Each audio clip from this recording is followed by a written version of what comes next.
Švelniai užmerk akis.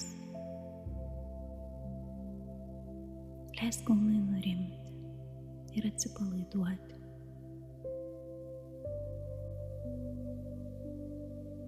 Šiandien tau nieko nereikia pasiekti. Nereikia niekam įtikti. Nereikia būti geresnei nei buvai vakar. Tiesiog pabūk su savimi. Švelniai įkvėpk ir lėtai iškvėpk. Dar kartą įkvėpk. Iškvėpk. Dar kartą įkvėpk. Ir iškvėpk visą susikaupusią įtampą.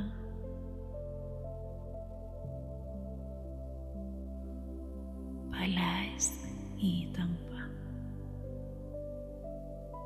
Ne tik iš kūno, bet ir iš minčių.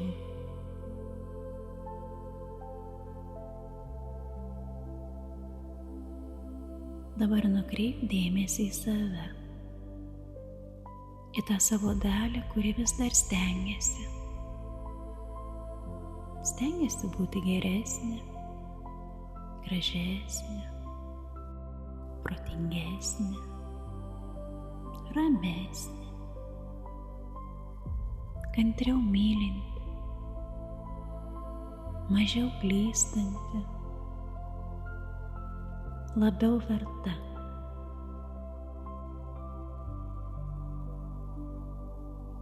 Tik pažvelk į ją. Be kritikos, su švelnumu. Ji pavargo. Ji visą gyvenimą bando pasiekti vietą, kurios niekas negali pasiekti. Nes finišo linija nuolat tolsta.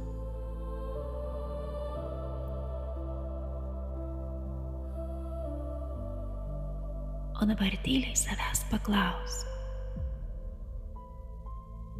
Kas pirmas pasakė, kad manęs neužtenka? Neskubėk atsakyti. Leisk prisiminimams iškilti.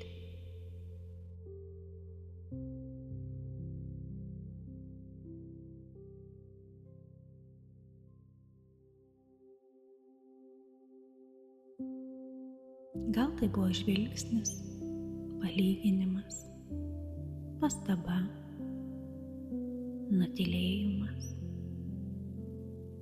Gal kažkas pasakė, kad turi būti geresnė. Gal niekas to nepasakė garsiai, bet tu tai pajutai. Ir tu patikėjai. O dabar paklaus dar giliau. Kas nusprendė, kaip atrodo tobulas žmogus? Kas parašė tas taisykles?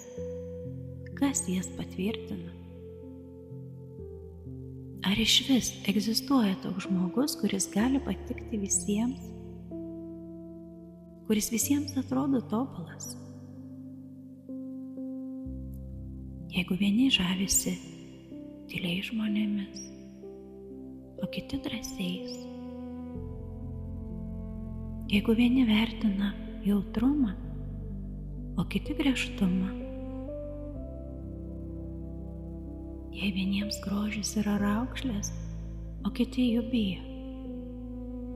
Tai kas tada yra tobula?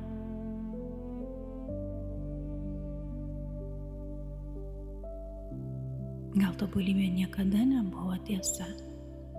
Gal tai tik milijonai skirtingų nuomonių, kurias žmonės pradeda vadinti taisyklėmis. O dabar įsivaizduok, kad tu stovi priešais veidrodį. Tačiau šiame veidrodyje matai ne save. Matai visus užrašus, kuriuos gyvenimas ant tavęs priklijavo. Būk stipri, nebūk per jautri, nepadaryk klaidos, visiems patik, neapsikvailink, nenuvilk kitų, turi būti geriausia. Prieik prie veidrodžio ir po vieną nuplėšk tuos užrašus.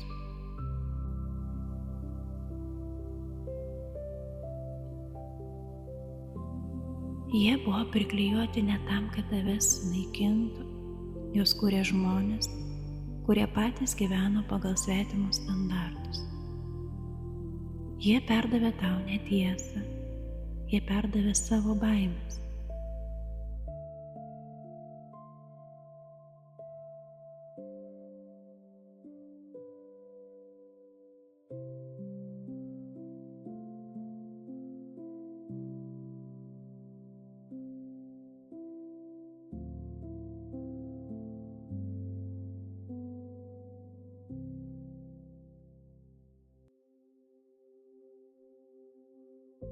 Dabar pažvelk į veidrodį dar kartą. Pirmą kartą matai save, be etikečių, be reikalavimų, be lyginimų. Tik žmogų, gyvą, jaučiantį, kartais pavargstantį, kartais suklystantį, kartais abejojantį. Ir būtent todėl tikra.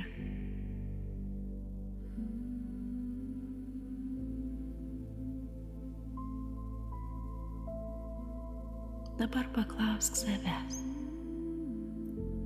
Jeigu niekam nereikėtų nieko įrodyti, kokį gyvenimą pasirinkčiau? Ar tikrai dirbčiau tą patį darbą? Ar tikrai tylėčiau ten, kur dabar tyliu? Ar tikrai slėpčiau savo jausmus? Ar tikrai vis dar stengčiausi būti patogi visiems? Leis šiems klausimams nuskambėti.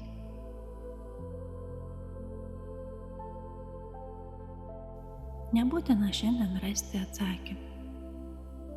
Kartais klausimas pakeičia gyvenimą labiau nei pats atsakymas. Dabar padėk delną ant savo širdies ir pajusk jos plakimą.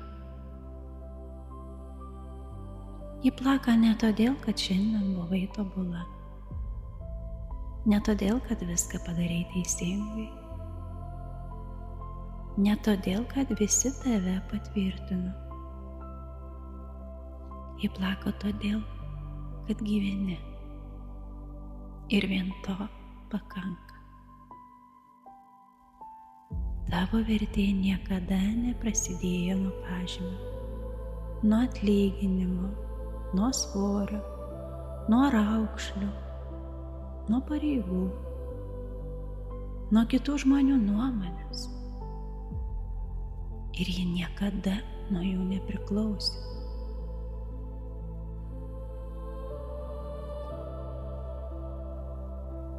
Tyliai pakartok mintyse paskui mane. Aš paleidžiu svetimus standartus. Aš nebenoriu būti kieno nors sugalvota tobulybė. Aš renkuosi būti tikra. Aš renkuosi augti iš meilės, o ne iš baimės. Aš galiu mokytis, keistis ir klysti. Tai nėra mano silpnybė, tai yra gyvenimas.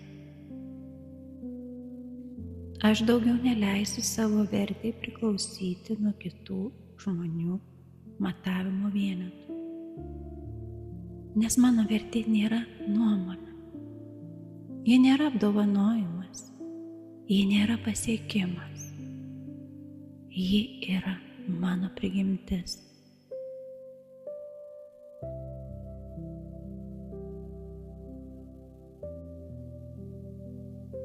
Leisk sau pajusti vieną paprastą tiesą. Visą gyvenimą tu bandėjai tapti pakankama.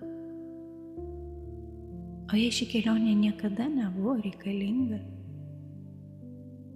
O jei visa tai tebuvo sapnas, kuriame patikėjai, kad tavo vertę reikia užsidirbti? Dabar pajusk, kaip šis įsitikinimas pradeda tirpti. Kaip ledas pavasario saulė. Po jo visą laiką buvo tas pats žmogus. Ne tobulesnis, ne geresnis, tiesiog laisvesnis.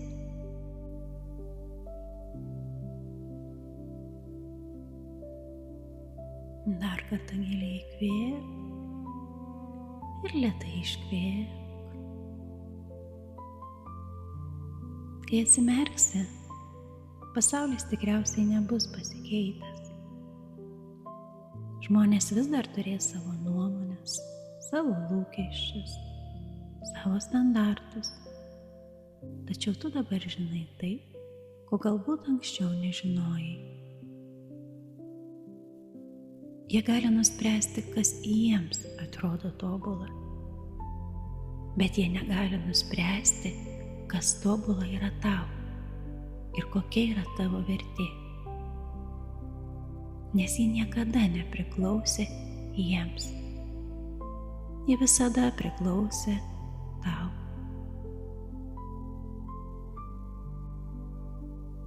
Ir nuo šios dienos tegul tavo gyvenimą kuria ne svetimi idealai, o tavo pačios tiesa. Lik joje, kvėpuok ją, gyvenk ją. Ir kai kiekvieną kartą, kai pasaulis bandys pasakyti, kuo tu turi būti, nusišypsok ir tyliai paklausk. Kas nusprendė, kad būtent taip atrodo tobulybė?